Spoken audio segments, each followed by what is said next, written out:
Eu responderei sim com grande ênfase. Deixe-me ler alguns textos que eu juntei aqui.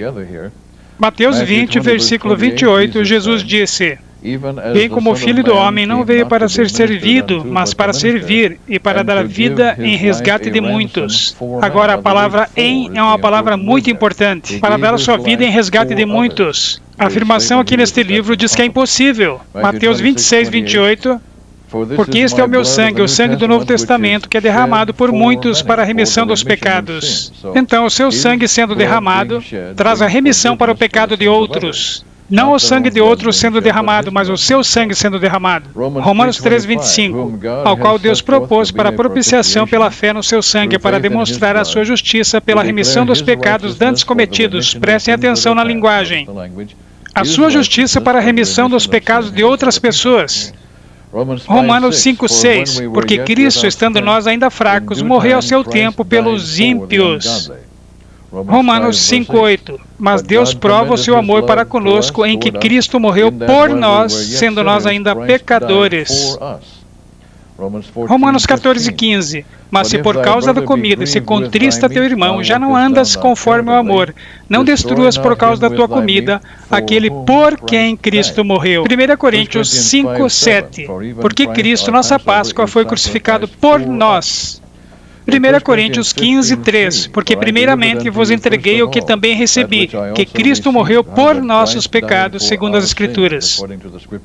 Vejam que a ênfase em todos esses textos é a substituição. 2 Coríntios 5:15, porque ele morreu por todos. Efésios 5:2, e andai em amor como também Cristo nos amou e se entregou a si mesmo por nós, em oferta e sacrifício a Deus em cheiro suave. 1 Tessalonicenses 5:10, que morreu por nós para que, quer vigiemos, quer durmamos, vivamos juntamente com ele. Hebreus 10:12, mas este, havendo oferecido para sempre um único sacrifício pelos pecados, está sentado à destra de Deus.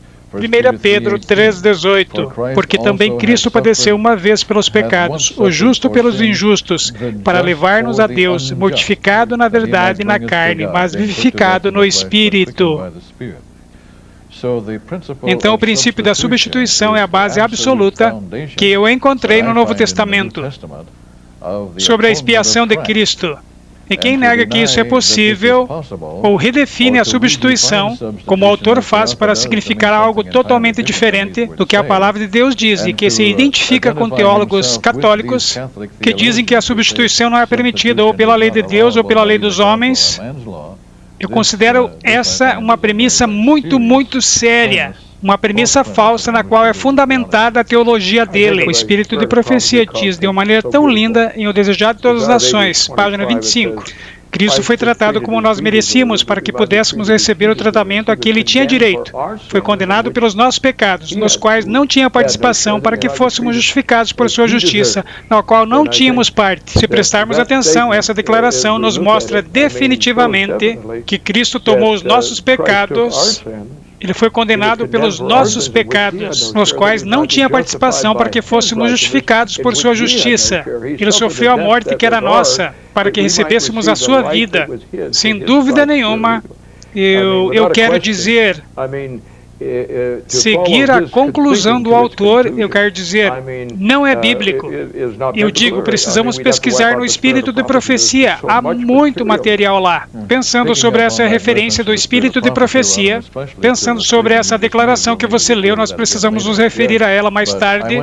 Então, meu caro Ron, eu gostaria de colocar a palavra substituição, e propriamente relatado aparece 655 vezes. 655 vezes o uso da palavra substituição, bem poucas não se referem a Cristo, é a substituição de outra maneira. Mas a grande maioria, mais de 600 vezes, é a substituição de Cristo, tomando o nosso lugar. Eu acho que é um dos materiais mais ricos que eu já li do Espírito de Profecia. A eloquência que é trazida. E nos é dito como Cristo tomou seus pecados sobre si mesmo. Uma clara transferência sobre a qual o autor diz que não é possível. E eu acho que exatamente aqui, irmãos, nós devemos estabelecer uma coisa aqui sobre esse livro. É de que há somente uma referência do Espírito de Profecia em todo o livro. E eu acredito que o livro me diz, quando eu o leio, de que esse homem tem um problema com o espírito de profecia. E eu acho que à medida que nós avançamos com a leitura da Bíblia e do espírito de profecia, será rapidamente visto que quando eu uso a Bíblia e o espírito de profecia, eu vejo que o livro está cheio de contradições e problemas que ensinam o erro. Vejam, tendo rejeitado a substituição da doutrina da expiação, o autor teve que construir uma nova doutrina da expiação, o que ele faz ao desenvolver o conceito da personalidade corporativa, muito longe do que qualquer coisa que eu já encontrei nas Escrituras. Há nas Escrituras o conceito da personalidade corporativa, nós não negaríamos isso, mas está bem longe do que esse autor está falando aqui. Junto com essa observação, Ralph, há uma declaração na página 8, que lida com esse conceito corporativo, e ele diz: eu acredito que a Bíblia ensina que Deus realmente e incondicionalmente salva toda a humanidade corporativamente, em outras palavras, na cruz. Então nós somos reconciliados e justificados por Deus por esse ato. Colin, o que há? Você falou sobre isso na introdução, de que quando você começa com uma premissa errada, você acabará construindo uma casa ou qualquer outra coisa que você estiver construindo dessa premissa errada, algo que terá que ser ajustado em um momento futuro, porque estará desajustado. Então, isso também faz parte da falsa premissa sobre a qual você se referiu, de que este livro está totalmente fundamentado. Eu acredito que exatamente a primeira declaração do livro dá um testemunho claro do direcionamento do livro. O erro começa no prefácio e está na página 7. Eu posso entender porque o autor faz esse comentário na página 7. Este livro apresenta o plano da salvação em uma nova luz, e isso requer que o leitor coloque de lado todas as suas ideias pré-concebidas para apreciar a mensagem. Eu tenho que deixar claro que quando eu li isso, as minhas antenas se levantaram bem alto, porque eu descobri que quase todos que alegam ter uma nova luz, e até como ele diz, a salvação entendida sob uma nova luz, termina apresentando uma forma de erro. É um tipo de... É um processo de, como eu poderia dizer, de suavização. Eu não sei se o autor quis fazer isso, mas é assim que parece. Então você tem que deixar de lado todo o seu estudo e todo o discernimento com o qual o Espírito Santo impressionou a sua mente. Eu não posso fazer isso. Eu acho que ninguém que estuda profundamente a palavra de Deus pode fazê-lo. Então não é surpreendente para mim que no próximo parágrafo eu começo a ver algo que é alarmante, começando no final da página 7 e indo até a página 8. Por 400 anos, a cristandade protestante está dividida em duas partes no que se refere à salvação. A primeira, o calvinismo, confessa que Cristo realmente salvou a humanidade na cruz, mas que essa salvação é somente para os eleitos, aqueles que Deus predestinou para serem salvos. Essa é a definição do calvinismo.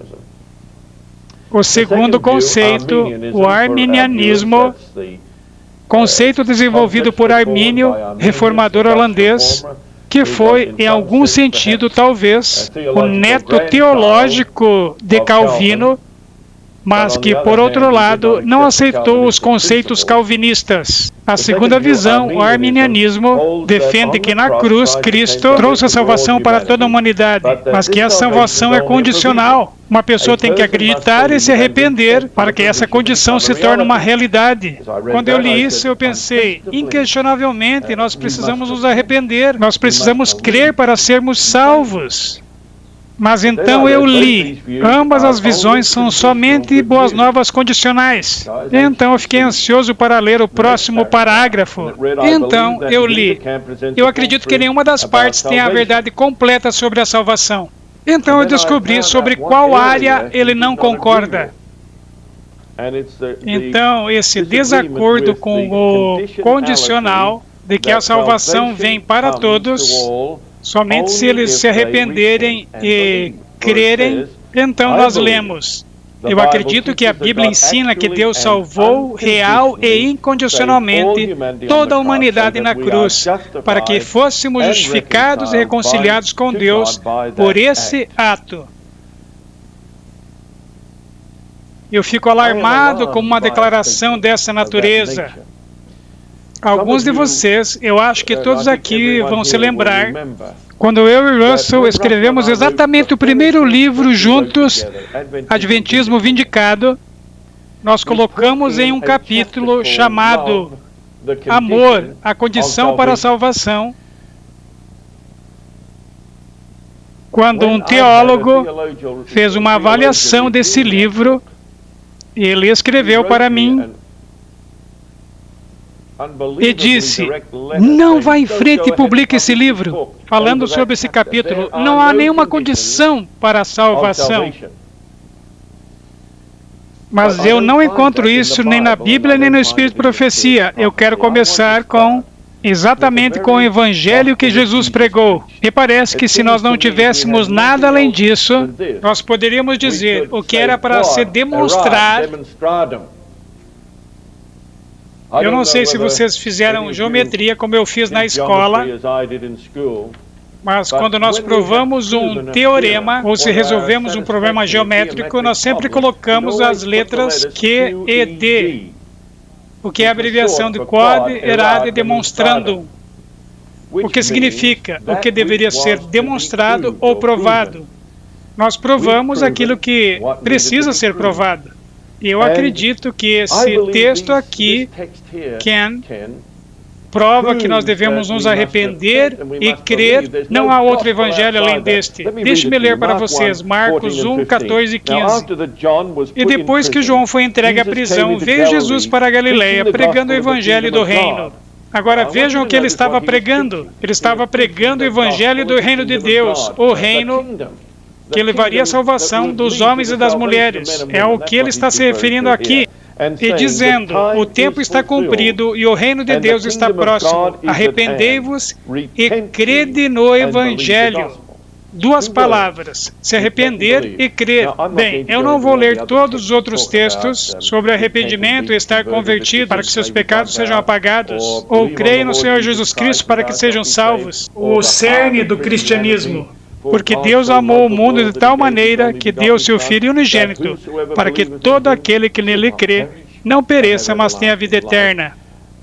Eu acredito que nós poderíamos colocar aqui centenas de textos das Escrituras nessa perspectiva de condição para a salvação.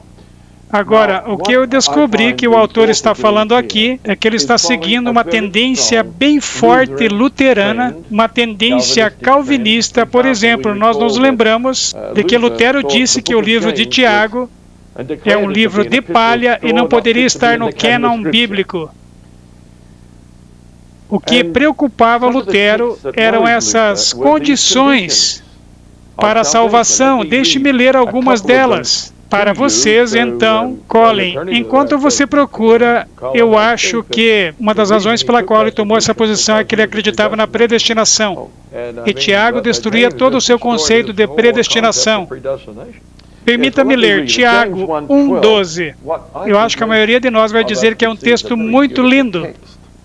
Bem-aventurado o homem que suporta a tentação, porque quando for provado, receberá a coroa da vida, a qual o Senhor tem prometido aos que o amam. Pode ser surpreendente para alguns que esse era um texto tão perigoso para Lutero. Ou Tiago 2,5. Ouvi, meus amados irmãos, porventura não escolheu Deus aos pobres deste mundo para serem ricos na fé e herdeiros do reino que prometeu aos que o amam? Bem, esse texto foi a base do capítulo que escrevemos, sobre amor, a condição da salvação. O que é interessante é que Paulo fala exatamente a mesma coisa. Em 1 Coríntios 1:29. Me desculpe, 1 Coríntios 2:9. Mas, como está escrito, as coisas que o olho não viu e o ouvido não ouviu e não subiram ao coração do homem, são as que Deus preparou para os que o amam. Então, realmente, Enquanto Lutero estava preocupado sobre o que estava sendo falado por Tiago, não estava inconsistente com a teologia de Paulo, com os princípios da salvação de Paulo. Então, nós temos isso. Eu acho que as palavras de Jesus para Nicodemos, na verdade te digo que aquele que não nascer da água e do Espírito não pode entrar no reino de Deus. Isso me parece condições. O livro fala sobre outras condições, eu não vou seguir em frente com isso, mas isso me diz que essa salvação incondicional é um mito. Ela não existe. Há condições para a salvação. Agora, lembrem-se que essas condições não são o mérito da salvação. Elas não são a base da salvação. Nós somos salvos somente pela morte e o ministério do nosso sumo sacerdote, Jesus Cristo. Toda a nossa salvação está fundamentada em Jesus Cristo. Não há nada que possamos fazer para trazer salvação para nós mesmos. Tudo bem sobre a salvação que Jesus está oferecendo, mas nós temos que cumprir as condições dessa salvação. Nós não podemos fazer nada para que possamos ser salvos, mas podemos fazer algo para nos perdermos. Somos salvos porque Ele nos salvou. Nós o amamos porque Ele nos salvou. Nós não operamos o nosso caminho para o céu, mas nós realmente respondemos em obediência à verdade conhecida. Quando Jones foi muito longe pelo caminho das não condições, a serva do Senhor diz em Mensagens Escolhidas 1, página 377, de acordo com o que a Bíblia diz, ela diz: há condições para recebermos justificação e santificação e a justiça de Cristo. Sei o que quereis dizer, mas deixais uma impressão errada nos espíritos. Conquanto as boas obras não salvem a alma alguma, é impossível que uma única alma se salve sem as boas obras. Isso coloca em um lindo contexto aquilo que nós estamos consistentemente sustentando. O raciocínio é lógico em Tiago, que disse que a fé sem as obras está morta. Ellen White comenta sobre isso muitas vezes em seus escritos, que essa fé não é uma fé que salva. Então, enquanto as obras não podem salvar, elas podem dizer a você se a fé é uma fé que salva. De fato, a fé e as obras não são quase sinônimos? Como você pode traçar uma linha de distinção entre ambas? Eu gostaria de comentar sobre isso. Se você for até Hebreus 11, o qual todos nós declaramos ser o capítulo da fé, na verdade essa não é uma completa representação do capítulo. Algumas pessoas me dizem que é o capítulo da fé. Eu nem sequer gosto de falar dessa maneira. É o capítulo da fé que opera. Sabem, Abel não poderia ter tido fé se ele não tivesse oferecido um sacrifício mais excelente. Abraão não poderia ter tido fé se ele não tivesse deixado Ur dos Caldeus. Moisés não poderia ter tido fé se ele não tivesse escolhido sofrer aflições com o povo de Deus, ao invés de apreciar os prazeres do pecado por um tempo. E a propósito, todo esse conceito de incondicionalidade conduz o autor há duas muito importantes, graves dificuldades, de fato, erros graves. Uma é que a salvação é a santificação da justificação. Você tem que dizer isso, porque a santificação é conhecida como sendo uma manifestação da santidade que a humanidade recebe quando Cristo as imputa em suas vidas. Mas não é o suficiente apenas dizer que é a justificação. Porque rapidamente nós vemos evidências de que a justificação tem elementos subjetivos. Página 356 de Mensagens Escolhidas, volume 1, indica isso. Deus requer a completa entrega do coração antes que possa ocorrer a justificação. Então, não é o suficiente escrever a uma audiência adventista do sétimo dia, sabendo disso, que é a justificação ou a justificação pela fé. Você tem que declarar o que é, às vezes, referido como a justificação forense. Talvez eu pudesse usar outros termos, mas as pessoas ficam confusas com a multiplicidade de termos. Mas se as pessoas podem entender que há um número de outros termos que basicamente se referem à mesma situação: forense, legal, judicial, corporativo, universal, é onde essa incondicionalidade e todos são salvos por Cristo no Calvário, ou até temperado, são aproximadamente 6 palavras que nós ouvimos de uma maneira intercambiável. As mais comuns talvez sejam legal e forense. E ao fazer isso, nós estamos assumindo a ideia de que quando nós somos justificados, não há nada a se fazer com nenhum aspecto experiencial da nossa vida.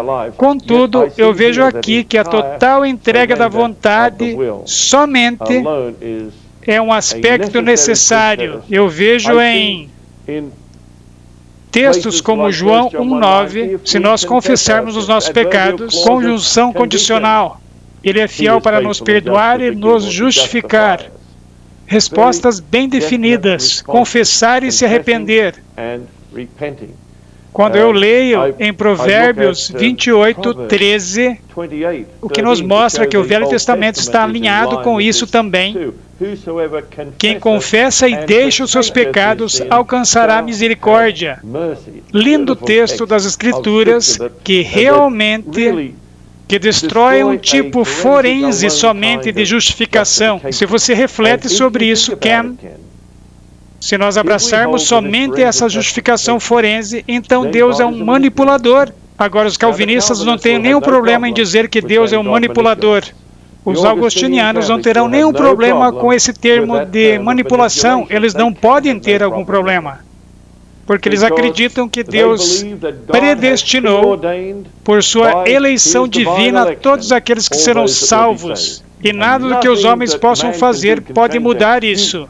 Isso nos leva à graça irresistível. Todos os tipos de conceitos calvinistas, eles colocam tudo isso junto e parece lógico, mas começa com uma premissa errada.